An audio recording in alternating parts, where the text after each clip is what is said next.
today? All Are you right. excited to be podcasted? I'm excited to be podcasted. Cool. It's very exciting to talk about yourself. Oh my god, yeah, that's what I do all day. Exactly. Well, I try to do if people sit down and listen to me. I mean, when you talk about yourself, I feel like other people feel more comfortable to talk about themselves, and then therefore you start conversations. Exactly. Can you hold that just for 2 seconds? Yes. For me, thanks. Just want to not spill. All right, so were you a creative child? I was a weird child, actually. I was a very athletic child. That's not weird. That's like really normal and cool. Well, not normal, right? Yeah. I was unnormally normal. Okay. I was super average. I was basic. No, I was like very athletic. I played every sport that I possibly could. I was a daddy's girl. I wore Nike Shox and basketball shorts and my hair in a ponytail with a big graphic t-shirt every single day. My mom was convinced that I was not going to be liking male specimens, and I was like, Mom, don't put that on me. I don't know yet. Let me discover my own. I know. Yeah, but childhood's hard. But then, like, when it came to around 6th grade, I started really, like, being super into arts and singing and dancing. You were, like, into choir and joined any, like, dance groups, or? I didn't join any dance groups, but my sister was always obsessed with singing, and she was, like, the talented one in the group. And I was, at one point, really jealous of that. And I was like, no. I'm the talented one. You will not outshine me. No. She's older than me, so it's like, I have to be somebody. And I found myself really, like, I don't know, it was just the idea of becoming somebody else, because I was a really sad kid. Becoming somebody else was a way to mask, like... Were you a middle child or a youngest? No, it's just, I'm the youngest, me and my sister, But we had a really weird childhood. So it's just me and my mom and my sister for a while, and then my stepdad, and then my nephew came in when my sister was 15, and so it was like I was like the middle child in a way, because my nephew came in and it was like about him. And you're like, that's not my attention anymore, and now I have to go be a star, get the attention back. Exactly. I know about that. It's exactly what happened. I was like, I need to be somebody now. Yeah. Like, this is now or never. Because obviously I'm not someone here. Like, hello. At home. Mom. Seriously. Did you ever do like any of the high school plays or? Yeah. So I started doing plays and stuff. So it's when I was in 6th grade, I had this teacher. Her name was Mrs. Pointer, and we had like you had to do an elective, and I chose theater. And I was really quiet. I was a depressed little kid. I was sad. Yeah. The world was against me. Eyeliner. Yeah. All that. Oh, I started wearing like too much makeup in 5th grade. Oh, was, like, yeah. I think for me it was like 7th that I found my black eyeliner. Yeah, and then you just never go. Ever. No. I'm wearing a little bit now. Exactly. Just a little. I'm not, but if I didn't have a class this morning, I would have totally had like it'd be on there. Fierceness. Yes. I'd be like, hello. Yeah. But but so when I was in 6th grade, I actually did this audition, and I ended up being in Mulan, and it was like, okay, and then I was in Mary Poppins, and then I was in Hairspray, and then I was just never stopped. It kind of fit me like a shoe. And then once I got into high school, I had this theater director named was Donna Dye. She's amazing, and she became my first real idea of what a mentor was like, and that inspired me to really hone a craft in acting and pursue it. I went to New York, and I met with these kids that were past students. Oh, cool. And we saw Once the Musical on Broadway, and I was like, oh my God, this is what I want to do. Was it like a field trip to you? It was like a summer. It was like a summer field trip thing, but it was like you had to sign up. Or whatever. Okay, I did one of those. Yeah, and it was really eye opening, and it made me understand from the freshman year, like from my freshman year, I'm going to be an actor. I don't know what that means, but I'm going to be doing it. And I was in a bunch of plays. Yeah. And did all these crazy roles. Yeah. But when I first met you, I think it was for one of my photo shoots, and you did my makeup. Yes. So do you also do like makeup and everything on the side, or like do you? Yeah. Okay. I do. What I found is that because of all the training that I had in theater, I knew what theater makeup was supposed to look like, and my sister. Again, something because of her, she was super passionate about makeup. She started doing YouTube channel and, getting me interested in Jenna Marbles and all of this stuff.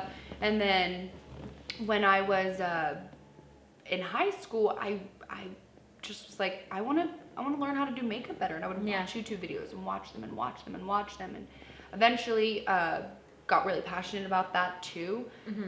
So then when I came here to LA, I realized because I'm really good at doing makeup, I should try doing it on other people. Yeah. And I started doing it on other people, and I was actually better at doing it on other people than I was on myself, because it was like painting. A canvas, that you can like step back and look at. And it's such a good side gig too. Yes. Like when they're paying you, everyone needs their makeup done. Everyone. Yes. And no one wants to do it themselves. I don't want to do it myself. Yeah, it's like boring. You're like, man, I do this every day. Yeah. When you have somebody else do it, they also are giving like the responsibility of being like doing hair and makeup on the side is that you're helping that other person feel confident. So you are accentuating, their eyes, their mouths, their nose, and their cheekbones, and things that we ourselves don't give a shit about. Or we see our flaws, but it's like I don't see your flaws. Yeah, we have eyebrows. Yeah, you've got great eyebrow hairs. You've got perfect lips, like all these things. I remember we were listening to music. Oh my god, I was jamming out, and that photo shoot was awesome. And it was just a fun time. It was really cool. Yeah. Like speaking on that, because you're talking about like how theater got you interested in makeup as well. Are there any other creative outlets that you see that's sprouted from theater? After high school, I never was interested in film, actually. I was only interested in theater. And then I went to the New York Film Academy in Los Angeles, California, because I wanted to go to a school that was in New York, but the schools in New York didn't offer BFA programs. So I wanted to get my bachelor's degree, and I went to NIFA, and they were like, it's both. And I was like, okay, I'll do both. Fine. So I always did a play. I've done a play every semester since I've been there. I'm in my 7th semester now. I graduate next semester. Oh, congrats. I'm very excited. Oh, I can't wait. Literally. I feel like I'm going to... Anyways, so... Gonna freak out. It's a mental breakdown right here, right now. Get it on camera. Yeah, when I moved here, I started understanding what made a strong film and what made it special and unique and fun to be a part of, besides because what I was unattracted to was the cut, restart, can you do that again? It's like, I was literally just crying my eyes out and you just yelled cut, like rude. And then I started like writing things, and then I was like, wow, I guess I have all these stories in my mind, I should put them towards something. Yeah. And then I started doing that, and then I started being part of the producing, and then started doing so acting, producing, makeup. I want to do cinematography eventually, but that's just like, it sparked that interest for me. It sparked the interest of doing ADing. I have a real fun time being an AD because I'm actually directing something tomorrow. Yeah, but I like, even though directing's fun, ADing to me is it's hard work, and it's getting people to pay attention and like getting the things that everybody else doesn't. Like you're the person that worries for everything. And I think that load of responsibility that comes with it feels good for me. It's like, oh, I have a job, I have a purpose. Yeah. And I just feel like that in general, creatively, for me, what acting and theater and filmmaking has done for me is just gave me a sense of purpose. So that I have responsibilities that I have to do, and that I can come do things like this. And it is an opportunity for just me, like, hey, don't doubt it until you try it. Because I never wanted to do film, and now I don't ever want to stop doing film. Yeah, that's awesome. So it's pretty. I love theater. Love theater. It's if I could do theater and make money, and be like okay in that field, I would do it. Yeah, it'd be fine. But realistically, it's not the best paid, so you have to find those. Yeah, you have to establish yourself. I think it's probably easier to establish yourself with TV, and then you can go to theater from there. Yes, yeah. I think a lot of people do that. Well, I don't know which way they go back and forth. I feel like you always start in theater, then you go to film, and you're a strong actor. But if you start in film, and then you go to theater, it can be hard, because theater is extremely different than film. Yeah. So you can have mastered filmmaking, and theater still be something that is really difficult for you to do. Yeah, but it's a good way to keep challenging yourself. Yeah. Yeah. It's director's point of view too. It's the same. Yeah. So when you were thinking about going to schools, you didn't want to. No part of you was like, hey, I'm just going to stay in Texas for a little bit and get myself any credits and then move. Why did you choose to directly move? So I'm the first person in my family to go to college and like actually graduate college. Congrats. Thank you. I'm That's very awesome. excited about it. Yeah. But it's like, for me, I've always felt a little bit more mentally aware, older than I actually am. Yeah. And when I was getting ready for college, I had no idea what I was gonna do. I was terrified that I was even gonna get accepted to certain places, and then I ended up, not having to worry about that Yeah. and getting these great scholarship opportunities. And I was gonna go to a place called Texas Wesleyan University, and the reason I liked it was because it was home and it was a private school, so it was much more intimate. And that's what I was really looking for, the intimacy of being able to hone my craft, and not being neglected because we were in a classroom full of 200 other students. Mm-hmm. Where you get like 30 seconds to do a scene and then you have to watch Everybody everyone else. Yeah. Exactly. And so I was looking for that intimacy, and Texas Wesleyan was that opportunity. And then it was also by my family. So I wouldn't have had to travel far and wide to be comfortable. I would be there, and be home with my family. But something really like about the New York Film Academy, when they accepted me, I was like, I just feel like this is the right place. I don't know what about it. It just was this, I need to go somewhere outside of Texas. Yeah. I was born in Maryland, but I was raised in Texas, and I just wanted to be, I like moving, and I wanted to be moving, and I knew that this was a busy place, and this would have been, even if I didn't have credits and I didn't have that, foundation, I was still able to learn what I needed to do to be able to eventually do that, because I was going to be going to a film school. I think that's why I chose here instead of staying in Texas. I think that also, if I would have stayed home, I wouldn't have had the ability to find out who I was. My identity wouldn't have been strong and like grounded. And I feel I'm really, really confident in who I am. Yeah. And so I think everything happens for a reason. This definitely was that reason. Yeah. And that's actually one of the things to become a good actor. You have to know who you are first. Yeah. That's why a lot of the people say it's like most people can't expect to make it when they're really young, because how are you going to go out there and act when you're not even completely sure how you are in every single situation? So who I was when I moved here 2.5 years ago is a completely different person than who I am today. Yeah. Like, not even slightly the same person. Yeah. So, now that you're in LA and you have come to school, would you choose to go to school again? Or do you think like it's unnecessary now that you kind of like get it? I'm ready to be done. Yeah. I've been ready to be done since my first semester. Not a school person. Yeah. But you still stuck with it. Because of my mom and my dad. Yeah. My stepdad and my mom. They're not together anymore, but they really both pushed me to being, not in all positive ways, because they knew it was a dream of mine to go to college. But they really don't give up on something that you started. Yeah. Don't quit when you've already began. Especially financially, we couldn't afford me to quit and then have to pay all those dues back right away. But yeah, it was also, what keeps me here and keeps me in school is that I'm almost done. And that's what I remind myself. It's just like, I'm almost there. Yeah. And I'm constantly working as much as I can. So it takes that grossness of school away from me. Like, the idea of going to school. Yeah. It takes, it overpowers. There we go. Got it. It's like, there's a Right word. there with you. There's a word. Power. But The word is always power. yeah. Well, Yeah. technically, but yeah, but So you say you're as much as you can on stuff on the side. Is that really hard to balance both of those at the same time, or? very hard, Yeah. actually. And I have a dog. He's a rescue husky from Skid Row.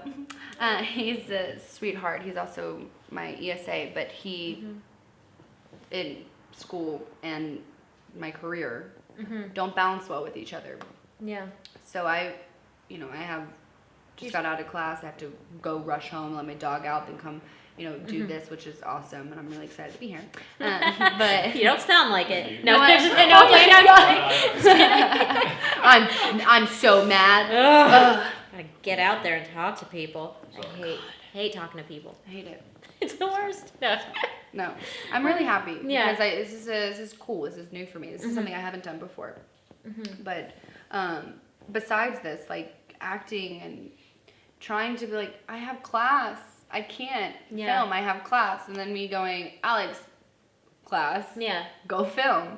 Because to me, like, at the end of the day, if I'm going to fail because I'm missing classes, not because I'm a bad student, then I'm comfortable with that. Yeah. I'm satisfied with the fact that I'm choosing to put my career first because my school doesn't allow for you to put your career first. Wait, question. You said you go to the New York Film Academy? But isn't that a film school where you, like, I don't know how it works. Wouldn't you get some kind of credit for doing stuff on like filming projects? Or is it like a regular degree program? Yeah, so you get a lot of... Also, any ones that you would recommend based on what you heard I don't think people need to go to a school. I don't think so.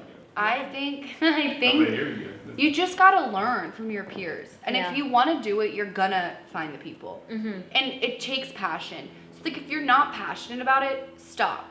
Because it's gonna eat you alive. Yeah. It eats me alive and I'm passionate about it. You know what I mean? Yeah, it's hard. So like why would you force yourself to do something that you're not passionate about? Everybody has a passion, but you know, follow the one that speaks to your heart the most. My school is greedy and a little bit, it's working, they're doing the best that they can with what I think that they say that they are doing the best that they can with what they have. I personally see, I have so many wants and expectations and my classmates are not motivated and they're not passionate. Oh, okay. And it's like, I don't want to be around these people. I don't want to be around people who aren't motivated. That's actually something I learned, like, just going to classes. I always found that it's the same thing. Like, everyone else didn't seem to have the same kind of motivation. I was like, why are we all just kind of sitting here and not pushing ourselves and just like, okay, I'm going to do this and get an A and I feel good. No, you have to do more. Get out there and actually create things and don't get an A, but keep creating, you know, like. Yeah, so what? I got a D on my test. Okay, well, that's a test. That's one test. That's one document that has, a set of things that I didn't know on it. Yeah. But you know what I do know?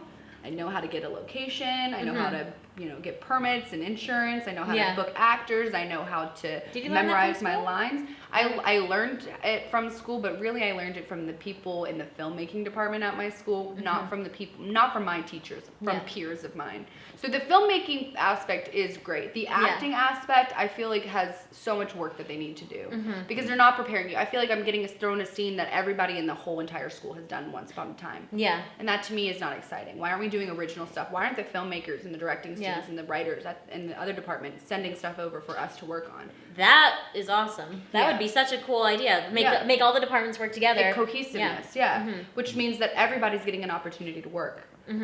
And stop accepting every single person because they can pay the bills. Yeah. Ask, if you have scholarship opportunities, don't hand them out like candy. Hand them out to the kids that are deserving. Make the scholarships higher because you're costing, I can't afford anything, and I'm okay with it because I'm like utilizing the school as best as I can. Yeah. But then there's the kids that really can't afford anything. They're going to the school and they have no motivation whatsoever. It's like they're not getting anything from it because they're waiting on somebody. Yeah. But if this school was determined and like, hey, this is a high intensive, very like you're gonna be getting trained. Like a vocational school more than whatever. Like if you were going to a theater company and taking classes at a theater company, you're paying for the classes per week, right? Yeah. But you're working with a director and it's in a small group and you're working on scripts and you're honing your craft. You're not watching everybody else hone their craft. Yeah. You're doing it. You're active in it. But would you say, would the connections you got there make it worth it at all? Like, I think so. I know a lot of people now that I can call up and be like, hey, I need a sound guy. Or hey, I'm looking for location and I was wondering if you had any suggestions. And these are questions that I would not have asked 2.5 years ago. I wouldn't know how to ask them. So I definitely feel like I've learned to network really strongly, and by networking I'm able to meet really, like I wouldn't have met Nate nor meet you if it wasn't for Knife Up, because Nate knew people and then we got to talking and we met up at a party and it was just like boom, it's like, hey, I've got this cool stuff, and I'm like, hey, I like cool stuff, like let's do cool stuff together. Exactly. I want to produce cool stuff. I want it to be out there. I want people to be like, holy crap, that's so unique. Like the Ironheart was just like, people loved it because it was different. And people had something to say about it because they didn't realize that the budget wasn't $1,500,000. Like, Maybe if you invest in my projects, I can give you. yeah, but at least we're giving you a sample of what potential we have. Yeah. Like Yeah. how You have great. to be willing to work with nothing and zero budget to show Exactly. like what I could do with more. Exactly. Yeah, that's what it's an investment at this moment, at this time. Like it's all an investment in yourself, especially like you, like coming out of school, about to be your last semester. Everything you're doing now is an investment in what's to come. So Yeah. I have to make sacrifices that. that work. Yeah, it's a word, but it's like I think it's I have to make sacrifices that go against my education, but go towards my future. Yeah. And I'm comfortable with making those sacrifices.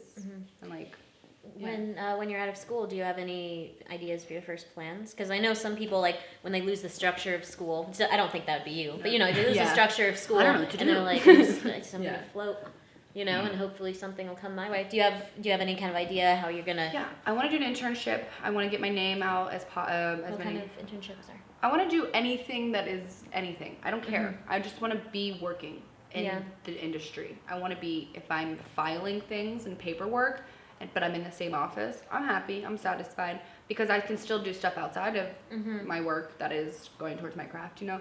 But I want to be, because for me, that's an idea, that's a way of networking. Yeah. Networking is everything. You network, It is. you don't have to have talent, and you can be networking every day of your life, and you can be somebody. Yeah. That's just how it works. And so that's what I want to do. I want to just be networking. And by networking, I mean interning and learning and standing on the sidelines and watching how everything goes professionally. Yeah. Who are SAG-AFTRA, like people who are getting paid above the line, things like that. I want to be looking hands-on at these people, studying and observing, so that I can say, okay, this is what I need to do. Yeah. This is what I need to. Okay, great. All while still being outside, writing my own stuff, producing other films, directing other films, doing anything that I can to just create a bigger resume. Yeah. And then just audition as much as I possibly can. Just see what happens. Yeah. Yeah. What kind of stuff do you like writing?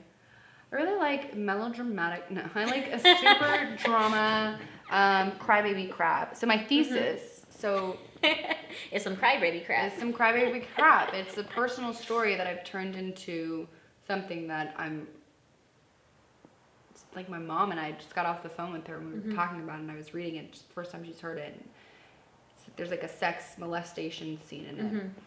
And it's deep and it's dark and it's like, and you know what's funny is my school was like, well, I just think that you shouldn't make the boss look like a bad guy. Well, he is a bad guy. Like, get over it. And it's my story. I know, they're like, it's just a little, it doesn't represent, I don't care what it represents. I'm telling a story and I want people to hear this story, and it's a strong story.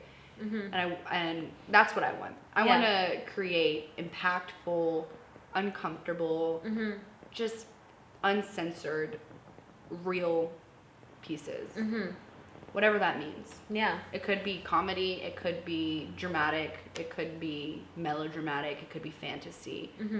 I just want them to be organic and real. Yeah. And I think that's also, as an actor, this type of work that I like to work on too. Yeah, to go to those different places in yourself and just find it. Because I also am finding that I'm learning about myself when I'm able to drop into these crazy, sadistic places. Like, I'm like, oh my God, I might be actually psychotic. Yeah. But then it's like, well, no, everybody is then. Yeah. If I'm able to reach this point in my mind, I'm sure everybody is. Yeah, You know what I mean? think everyone would be able to tap into it Yeah. at some point. Yeah.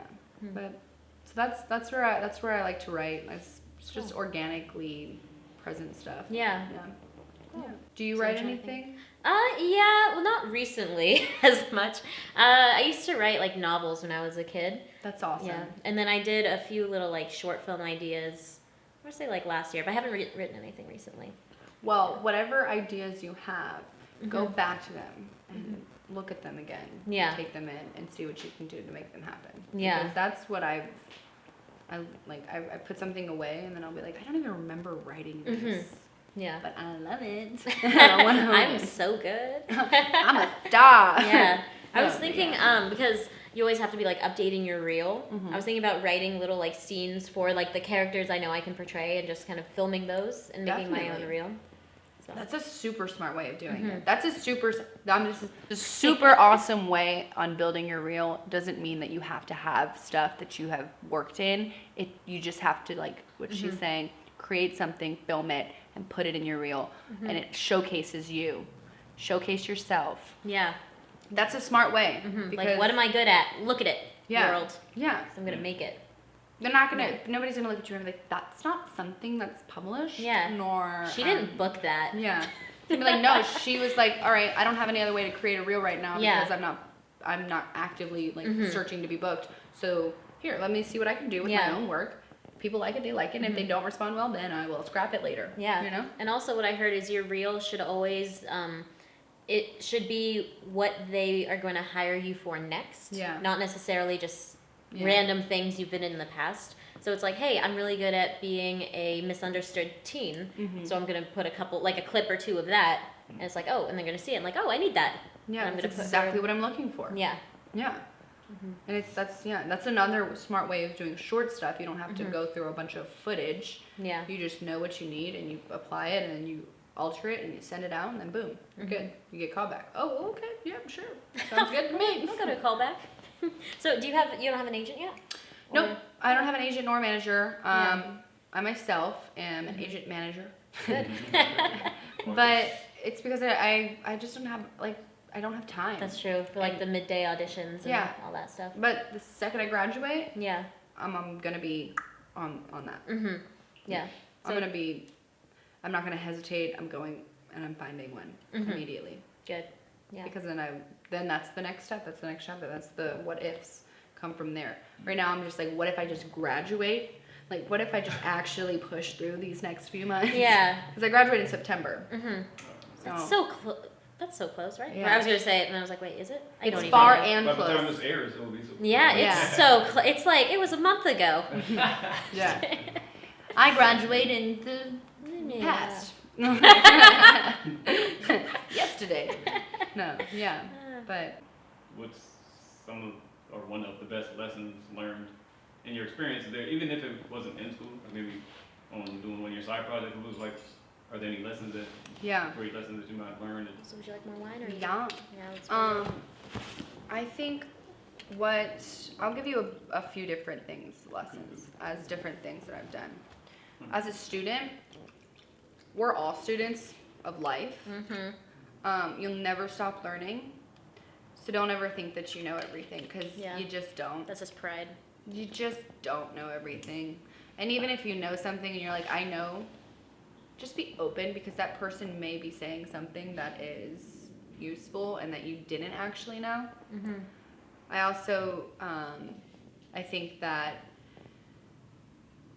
being patient and accepting the circumstances that you are in is really key, because if you're always like, I'm not where I want to be, I'm not this, you're doubting yourself. And to have doubt on yourself, that's for everybody else to do, you know? You can let everybody else think that about you. You can let everybody else doubt you, but don't doubt yourself. Yeah. Believe in yourself, because this is the life that you're living. You're living for yourself. And in school, I learned that I'm a people pleaser. Me too. Yeah, you need money, here, I don't have any, but have mine. Like, you need food, here, I don't have any, but here, have mine. Or, you're having a bad day, what's up, what can I do? Yeah. Or, in relationships, I'm the one who did something wrong, not you. Yeah. I take the I responsibility. didn't do enough. Yeah, what could have I done differently? I even asked that a couple days ago. Like, Yeah. what did I do? Why does this happen to me? Why does this... I don't want to end up like, no offense, Mom, but I don't want to end up like my mom, where she's sad and unsure of like her worth, because, you know, for a long time we search for worth in other people. Yeah. But my mom isn't sad, and I hope she doesn't get offended when I say that, because she really is, like, honestly the strongest woman I've ever met. But the thing is, it kind of goes back to like finding who you are and being unapologetically yourself. Yeah. And I mean, relationships or career, or like just putting yourself out there in any way. Because I have trouble putting myself out there, and I'm like, what are people gonna think of me? And I'm like, I know it doesn't matter, but it doesn't change the like anxiety I have all the time. And I'm like, have I done something wrong? Am I posting too much? Am I posting too little? Am I talking too much? Am I texting too little? Yeah, why is this like less than the one before? And I think this picture's better than those pictures, so why am I not getting enough likes on this picture? Yeah. All of these things doesn't don't matter. They don't. Yeah. Nobody cares, Yeah. honestly. Your life is for you. And if you're not living your life for yourself, you're ruining yourself. You are taking a sledgehammer and you are beating yourself down. But you have to figure out what it means to live life for Yeah. yourself then. I guess Yeah. that's the whole point of being in Yeah. your 20s. Yeah. Or in your 30s or 40s or But 50s. you always, that's the thing, life is, it's until you die. Yeah. You know? And even after, like, regardless of any religion that you think about, like, every religion talks about how the end is also the beginning. And how, it's just like a new period, a new cycle. But we're often way too focused on what's next, and we don't live in the present, and we don't strive for anything further than the present because we're worried about what's next. Yeah. Because we're like afraid that if we're not doing something now, but if we're also not prepared for what's next, then we're just not going to be able to do it. So really what we have to do is just like, to find yourself, and this is such a cliche, to find yourself, you just have to sit alone and think. Yeah. Meditate. Yeah. I think meditation's amazing. Not always am I able to every day sit through a meditation and be like, yes, this is me. Like, I doubt myself all the time, but I know that I shouldn't. Yeah. And it's just that self-awareness of knowing when you're doubting yourself versus accepting that you're doubting yourself. And with that just made me think of a little side thought is I think something about this industry specifically, you're always comparing yourself to other people, but then you're like, okay, like me, I'm 25, and I'm like, well, Daisy Ridley got Star Wars when she was 21, and then you're like, oh my God, I have to work harder and do more, or I'm not going to be anything. But then it really makes you wonder. It's like, but then is your life becoming about a career, or at what point do you realize it's a really great, passionate career, but there's also a life you have to be investing in, and it's like I have to find happiness, and I have, like there's all these other things. How are you supposed to balance like a career that's supposed to take everything you have versus life and just living like a normal person and realizing it is a way to make money, but there's more. Meryl Streep is super famous, right? She's probably considered not only my twin, but also one of the best actresses of our time and of time to be continued. Yeah. She doesn't go home.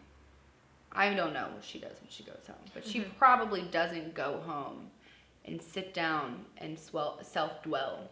Yeah. Because she's really sure of herself. And I'm sure, I read her memoir, and she talks about her nose and how she thought she could never amount to anything because of her nose. And it's funny because that's exactly, that's the insecurity. My talents aren't good enough because my nose is crooked. What?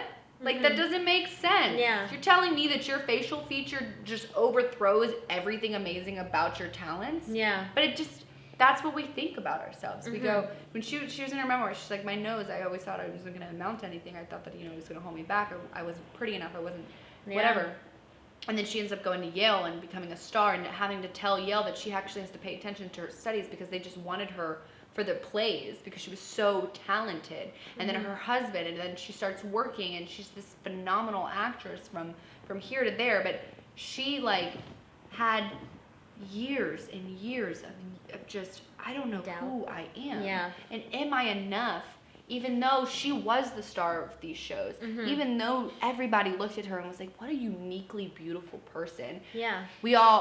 I wasn't alive, but she during her teens and growing, she had to not believe, she didn't believe what everybody was telling her. She believed what she thought about herself by looking at other women and other models and things like that and saying that that's what they need to be. But she now is secure in that because she realized at some point in her life that this right here, honestly, this angle, I don't like it, but I don't care. Yeah. Because this is for art. This is so I can fulfill my dreams and my purpose. And it's a human story you're trying to tell that's bigger than that. My nose or my small, tiny mouth or, my freckles or my birthmarks, they are not defining my ability of who I can become. Yeah. And we need to, as a complete whole universe, just stop accepting, like, and saying to people, you know, it's okay. This is what your 20s are for. Like, you can find yourself. Mm-hmm. It is. But it's also, like, you can also be that person that's be, like, reminding that person, you know, you shouldn't focus on that. Yeah. Thing. Because if you are focusing on your nose, what else are you missing out on? Like, if you're so consumed about what your nose looks like, what are other thoughts you could have been thinking in that time that could be positive reinforcement towards who you are as a person? Yeah. So that you can stop doubting yourself. So that kind of ties into the whole social media thing, is because one, you're looking at everyone else doing all these things, and you only see the bad things in your life. But then remember when we were, just a little bit earlier, we're saying, like, how do these famous people, you know, like, they post everything all the time. Wait, actually, you didn't say that. That was in my head. But I thought it with you. Yeah, I was you were there. No, exactly. Mentally, there was a look in your eye, and I was like, exactly. she knows. No, so, like, it ties into my thought. It's like, I should be posting every day or not enough, and what am I doing? But then a lot of these people who are famous and making it, if they are posting, it's not them actually posting. They hired someone, and they're edited, and, like, they're living their lives, and they have someone else completely in charge of it. So it's not that they actually have the time to be 1,000% on it. So we're comparing ourselves to what we think they're doing when we don't even have the resources to keep up with them. And another thing is, Yeah. a lot of these picture perfect people aren't happy. Yeah. They're not really that happy. Again, focusing on the career and then finding quality of life. How do you balance? That's why I was rambling. Thank you. You're welcome. The career life should come second to your life. Yeah. Because that's why we have 8-hour days, you know, for school and for work and, like, things like that. 8 hours of the day are dedicated to making money and doing whatever your job is to do. The rest of the hours, and then you have 6 hours. So you have 10 hours a day. Yeah. 7. So you have 9 hours a day to be yourself. What is that for you? Does that mean, because I know what this means for me. Because actually, I don't even get that. I don't have time like that. Well, you get distracted too, and then, oh my God, there's so many things. So this is what my days look like. For example, let's just do today. So today, I wake up at 7:40. Okay. I go to get in the shower. My roommate Jackie / best friend, she gets in the shower, and so I'm like, all right, no shower today because we're not gonna have time because she takes really long showers. It's ridiculous. And so instead, I'm like, okay, so what can I do? Try to wake up, because it took me 30 minutes to convince myself to actually wake up. Like, get up. Is that because you're not getting enough sleep? It's because I'm not getting enough sleep because I don't have time to sleep. Okay, and we'll find that out when you hear about the rest of your day. Yes, exactly. So, anyways, I'm like, okay, well, I can do my makeup and get ready for school. Oh, but I left my makeup brushes in the car because I did makeup last night for a play. Okay. So I was like, okay, so then I'll just throw some concealer on with my fingers. Yeah. And look like a troll, and I'll be fine. Yeah. And so I did that, and then I threw on a sweatshirt, and threw on some shorts, and threw on my Vans, and threw on my socks, and by the time I did all of that, Jackie had already finished her shower, gotten dressed, left the apartment, and I was just brushing my teeth, looked at my phone, it's 8:35, oh my God, I have to go. Drive 25 minutes to school, get to school, sit in school all day long, right? I'm there till 12, gets out of class, comes here, in the midst of coming here, had 7 minutes to talk on the phone with my mom for the first time in 6 days. So I got to talk to her on the phone because we keep missing each other because of our schedules. And then after this, as soon as you have to go to work, I have to go. Exactly. I have to go to class again or speak with the department chair for graduation purposes. And then after that, have class from 7 to 10. So my whole day from 7 a.m. till 10 p.m. there's no breaks. I didn't get to have lunch. I have some pork grinds or whatever they're called. Pork loins. What are the chips called? Yeah, pork rinds. Pork grinds. Yeah. Eating those, they're disgusting. And drinking chips. some beer. No, but, and then it's like, I need gas. Yeah. Oh my God, how am I going to fit in getting gas? Because I'm going to have to rush. Yeah. Because all of these things. So technically, I go home, it gets 10 p.m. I'm like, okay. Oh, fuck. I have to walk my dog. Yeah. I thought you were going to say, I have to watch Game of Thrones. Yeah, well, oh, fuck. It's 2 more hours out of my day. Yeah, no, I actually just started watching Game of Thrones. Nobody told me it was that good. Well, Actually, everybody told me that was everyone that good. said it. So and I was like, I don't believe you. I don't like fantasy. And then I was like, oh, shit. I love fantasy. It's the best. Yeah. But, no, like, seriously, and then in the morning I had to walk my dog, and then I had to go in between from almost talking on the phone, coming to class. I ran, let my dog pee for a second, then walking. I'm sorry, I can't take a long, good walk. And he's like, and I'm like, oh my God, you're a dog. And but like somehow in like the little bits of free time, you have to figure out who you are and build your quality of life, and then possibly post on Instagram. And then also focus on your career. Oh yeah, and all the other stuff that you don't get paid for, but you need to do it so that eventually, hopefully, you'll get paid. And then get off book for tomorrow, because I'm supposed to be off book already, and I just, don't have time to do that. So I'm trying my best. But it's all these things. It's like we don't have time for this stuff. Sorry, I'm potty mouth. But we don't have time for this stuff. We can curse. Yeah. We don't have time for this shit. For this fucking shit. For this fucking damn shit. Okay, seriously. Now we're just fucking swearing for the fuck of it. What the fuck? No, but Kids go to sleep. To our large kid fan base. To all of you children out there. Watching Julie on the I was cursing at 5. No, but so yeah, trying to get our lives together, and then still have time to be like, I love you, Alex. Give yourself a hug. I know. Like there isn't time. Yeah. But we have to make it. Yeah. We have to. So but I think we have. Wait. Oh, we have to make the time. We have to make the time. Wow. You have to. Wait, Even what do if you it's mean the why? last thought. It's like, I'm just saying, like, why Oh. do we have to do that? Because otherwise you'll go crazy. Bad creative journey. Why this? Why is it? Yeah. What's it feeding us? I mean, why are we so crazy that we're doing this? Why aren't we doctors? Right. Like, why are we like so I'm like, yeah. This is my day. Yeah. Okay. Yeah, and if I'm not.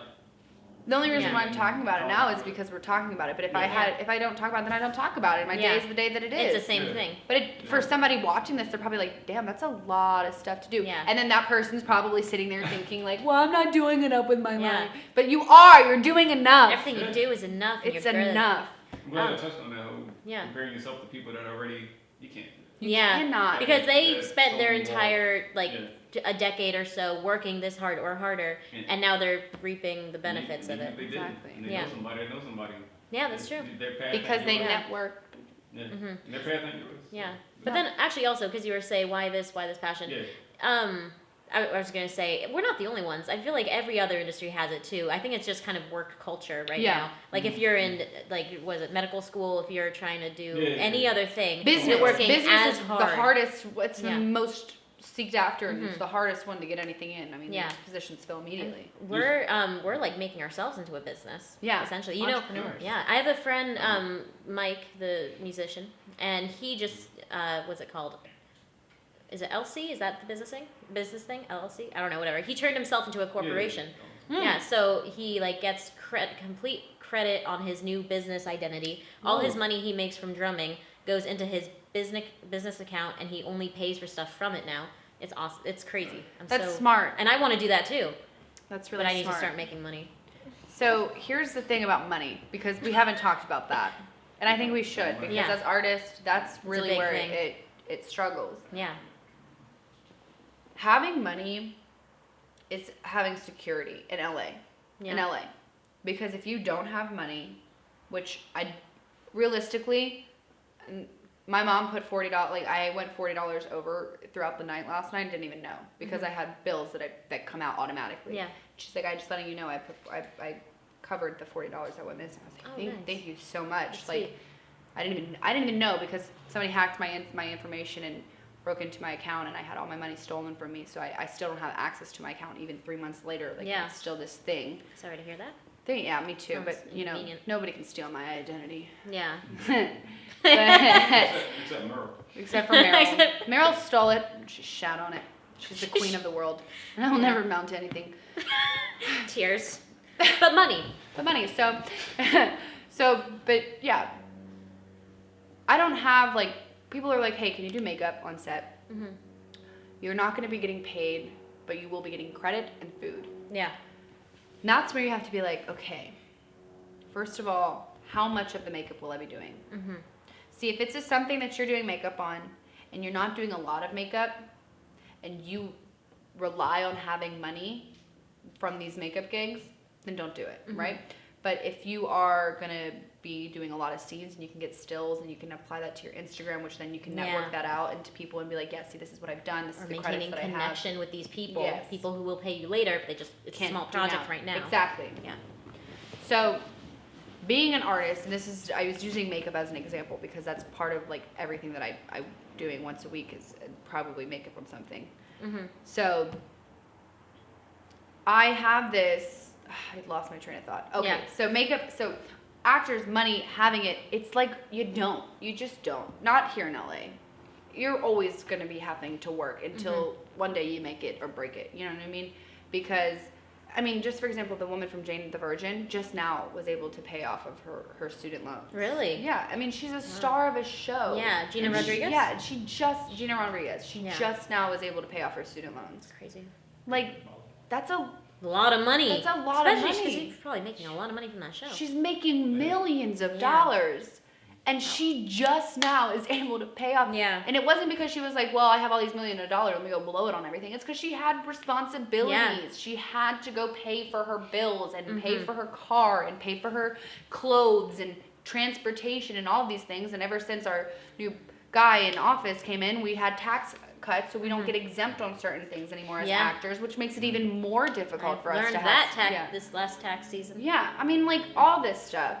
Yeah. And a lot of the times I'm noticing that to be successful, you kind of have to have money. Yeah, you do. That's what smart people do. They make money passively. Yeah. They like invest in something. I don't know anything about investing, but I looked a little bit, Yeah. and that's all I know. As an actor, the best thing that we can do is learn how to invest. Yeah. If you can invest into something and create money Yeah. while you are working as an actor and not being paid as much, Yeah. you have that, like, that support system. Cushion, yeah. Yeah. But here's the thing. If you're struggling as an actor, you don't have money, you need to get on Google and you need to figure out what are actors doing. Side gigs. Side Yeah. gigs. Don't limit yourself to only be doing one thing. If you can work as sound, if you can work as grip, if you can work as gaff, if you can work as AD, as PA, Yeah. something, do it. That was one of the things when I was living with Mike and Dimitri, we all got this sound equipment, and I was like, why are we not hiring ourselves out as sound people to pay off this stuff and just bring in money? No one wants to do sound, but if we own sound stuff, we might as well do sound. I'm getting paid for it. I'll lose that. Yeah, Yeah. it's true. But Yeah. and that's another thing is people are like, well, I'm not gonna do it unless I'm getting paid. Honey, we're not getting paid. Okay, Yeah. the stars of the fucking film are not getting Yeah. paid, but we're doing it so that we can It depends on the eventually project, yeah. get paid. I mean, Yeah. like, in my community of friends, I will do it, of course.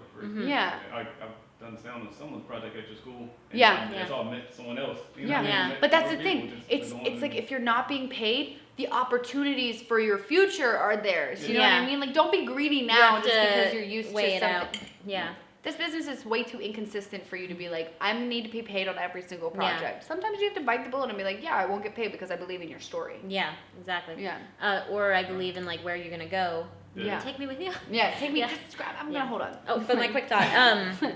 So I recently did a music video with someone who like has, like, you know, he's kind of well known in like music and everything. And he was like, "Do you want to be in my next video?"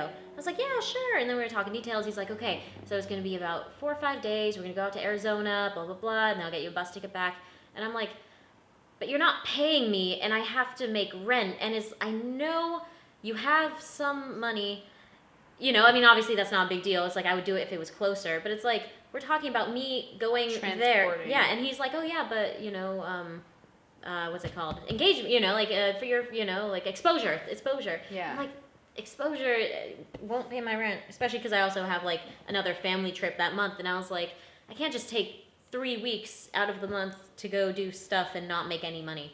Yeah. You know? Well, those are the sacrifices. You have to decide Yeah. if they're worth it or not. And that would be logically the sacrifice not to make. Yeah. Because of the world is like, there are realistic things and then there are non-realistic things. Yeah. Realistically, yes, you have to pay rent.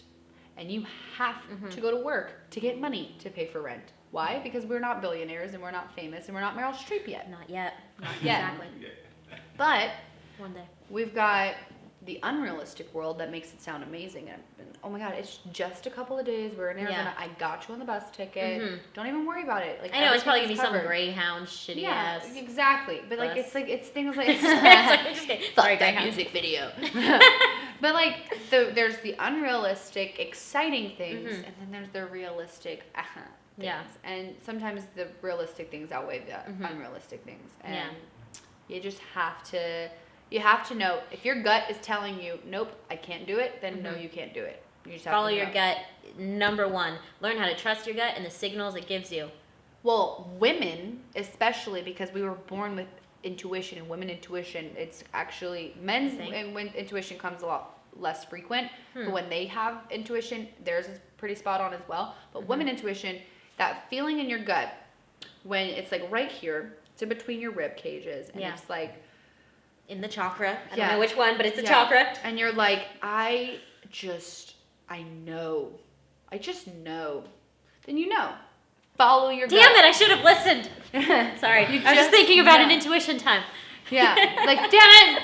Damn it. I knew he was going to chill. I just knew it. I could feel it in my intuition chakra. In my chakra from the gods. From the God. Breathe me in fire. No. But seriously, but like that's, follow your intuition. Yeah. 100% of the time. Don't ever, ever, ever doubt yourself when it comes to your intuition. It's always right. It is always. I've never been wrong when it's my intuition. I've always been wrong when I don't follow. Yeah, when you follow when your overthinking kicks in. When I'm following this guy back here, the little devil that's like, meh, I'm like, okay, yeah, let me just do that because that sounds exciting and unrealistic. And my realism is right here, and it's like, you're a stupid bitch. I hear you. Thanks. Thanks for that advice. Stupid bitch. That's the intuition saying it too. Yeah. Another thing is like with living in LA and then like realistic versus not realistic. You kind of, when you're here, you forget that like some people you meet do have like a lot of money, and it's not like they go around flaunting it, but like they go out and party all the time, and you're like, yeah, I want to go and do that too. But then you're like, I'm not rich, and I can't just go do that all the time. I've had to learn that with my mom, because at the end of the month I'm like, Mom. She's like, nope. I'm like, money. Okay. Because it's like at a certain point when you're a teenager, like your mom's able to help you and she'll be there. When you're an adult, nope, not anymore. You're an adult. It's your responsibility. You got to do what you got to do. Yeah. And if you're not, I had to buy my dog food, and I had to pick between me getting food and my dog getting food, and I was like, my dog has to eat because I chose to have a dog. And that makes sense. Therefore, I have to take care of him. Yeah. And like, so then I eat like the same meal every day, but I rather eat the same meal every day, not going out and partying, and then be some successful person who's grounded in themselves, other than being like this, going out and partying all the time, trying to be rich, trying to be somebody that I'm not. To live the LA life and then getting lost in that. Yeah. Because that's what happens. It's like a trap. You get lost in that very quickly. It feels good to go. And like I had this guy who like messaged me every single day. We're going to Nightingale tonight. We're going to One Oak. Da da da. He's like a promoter. He's like, come out, have fun. Yeah. That's fine. I'm not saying his name. But Josh. But Rebecca. But no, like he messages every day. He's like, let's go out. Well, I'm a promoter. Like, I can get you whatever you want. Drinks on us, VIP table, all the girls experience. there. I just need girls. It's like Vegas. And it's like, yeah, I'll go. And then you're like there, and you're like, why am I here? This is just for Instagram. Yeah. Like that's all this is for. Drink too much, and I'm gonna sleep too late tomorrow. I'm not gonna be productive, and I'm gonna be lazy all day, and then I'm not gonna have a future. Meryl. Cheers to that, Meryl. Are there any fucks to give? I think not. I don't know. I mean, you know what the thing is, though? I mean, we were saying it earlier. It's like a lot of these huge actors don't even have Instagram accounts. No, Meryl doesn't. Yeah. But then obviously, I mean, they became famous in a time before it was a thing. Right. So maybe there's that. And a lot of people do. But I think nowadays there's actually recently been, well, at least in my circles or just in my own head, there's been a turn away from social media where it's like when I see something, I know it's promoted and I know it's fake and I don't care. And it's like I think everyone else looks at it and it's like even Instagram, it's all sponsored posts and it's, you know, they're doing engagement groups on the side or like, like things to promote it. It's like we swipe up now to get this video. Swipe up now to get this product. Like so the people are moving away. Where I think people are kind of turning towards a less look at me. Like, well, no, it's still look at me, but it's not the same as it was a couple of years ago. Maybe I don't know. Here's what I think about social media.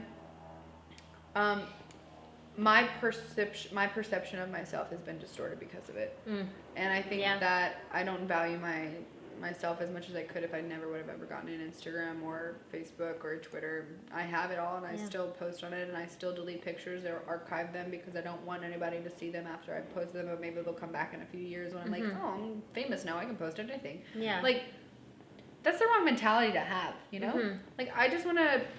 There was a time when I first got Instagram and I posted whatever I wanted, whenever I wanted, without edits, without anything, and just was like, this is my life here, and laying it out for you. But then I moved to LA and I was like, this isn't my life, this is my life. And it's not my life. It's this posed, uncomfortable picture of myself that looks the best angle of me that I could possibly get it, which makes it look nothing like me in reality. And I edited it for like 20 minutes. I face-tuned the shit out of it. My freckles have been relocated. You wouldn't know, but I do. Yeah. And the filter is C9 from VSCO. Like, I use that up. That is the filter I use. It's my favorite filter. Yeah. Saturation up, exposure down, contrast this. Like, why do I know all of this? Because social media has made me so self-conscious in myself that I subscribe to these accounts that I can edit myself on. Yeah. So that I can fit in with the, you know, James Charles posse. So that I can have perfectly white teeth. Because every app, whitening, teeth whitening. Yes, please. Sounds good to me. Like, my teeth are brighter than my future, but that's fine. That's a quote. Yeah. Putting it on this sweater. Right here. That's awesome. Inserts quote online sweater. Do it. That's your job, Nate. It's not actually going to happen at all. Yeah. But the idea is that it happens. Putting it in the brains of Yeah. Yeah. But yeah, I don't think social media matters as much as we think it does. Because honestly, what matters is finding casting directors and getting on their radar. Honestly, like for our future careers. Though, casting directors are looking for people who have giant social medias now. Are they though? Because you look at people with social medias and I'm like, I wonder how many they bought, how many followers they bought. That's true. So it's like, but then you look at engagement, but you can pay for bots to comment things. Yeah. So at what point is it fake? Wait, that's true. Yeah. I wonder about that too. Like, I don't trust anything. I'm starting a new app, and it's called Not Instagram, and it's for people who want to post shit that matters. Yeah, actually, there is I can't remember what it's called, so sorry, but it's like Instagram, but you can't see how many followers you have, and you can't see how many people like it, but you are able to follow people. So you're doing it because if no one's watching, I'm still gonna post it. But if 1,000 people are watching, I'm still gonna post it, and I can't remember what it's called. I love that. We'll find it out and put it in the description. Yeah, because I think... No, I was going to be like, VRBO? That's a house renting app. So it's not that. Zillow. It's Zillow. I posted my selfies on Zillow, and it doesn't tell me how many followers or how many views, but it says I have 3 rooms, so I'm good. She's open-doored. She's open-doored. She's got a big backyard. Damn, I like that big backyard, though. What did that backyard do, though? Yes. All right. I love it. Yeah, this seems like a good place to slow it down. Yeah. Well, yeah. Do you have any plugs for your social media? Yeah. That's funny. That we're all like, fuck social plug media. You in. But follow me, please. I need it. I'm desperate. Sorry. Yeah. To see her work and stuff. Well, awareness. Let me bring you aware.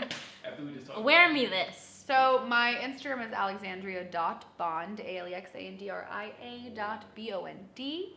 My Twitter doesn't matter. Yeah. My Facebook doesn't matter. So my Instagram, again, is alexandria.bond. I mean, really, that's really what it is. If you want to check me out on IMDb, it's Alexandria Krause, ALEXANDRIACROUSE. I'm in the process of transferring it, so some stuff, you can look up Alexandria Bond, some stuff is there, but it's not, I have to redo everything. But yeah, I've got some stuff coming out. We've got Entropy coming out here soon. I'm going to be directing some stuff, so just if you want to check out my IMDb, just to see the work that I've done, so that you can understand that, where I'm coming from and stuff like that. That'd be a good place to start. Yeah. Hey, thank you so much. Thanks for this. Cheers. Let me just finish this. Yeah, I know. You forgot your phone. Alexandria.bond.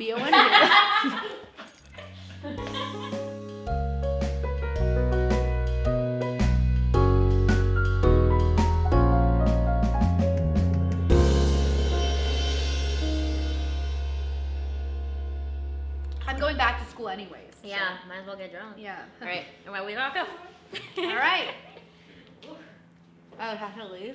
Oh, yeah. Oh, I have to leave. You have to.